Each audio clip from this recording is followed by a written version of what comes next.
At Gateway Technical College, our graphic design program is where imagination meets industry.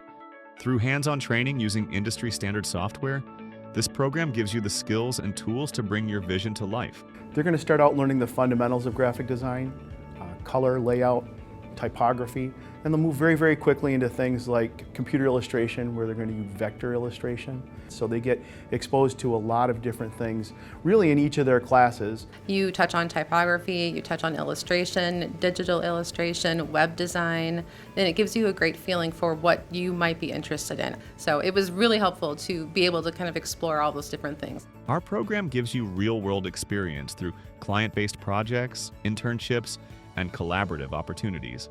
Here we get hands-on, real-world experience. It's almost like we're working with clients, kind of working with our teachers. So it's really a diverse type of learning environment.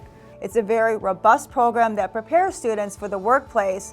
We do have a lot of projects that they have to complete, but that is what's going to prepare them to get a job, but also prepare them what it's like to be a designer in the field. And if they can work really hard and put best effort into it, they will succeed.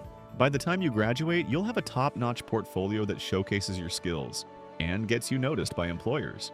For anyone interested in creating things for a living and is interested in graphic design, Gateway is a fantastic place to do that. In just a short 2 years, you can be ready and out there and changing the world with your designs. So, are you ready to turn your creativity into a career? Join the graphic design program at Gateway Technical College, where your future in design starts now.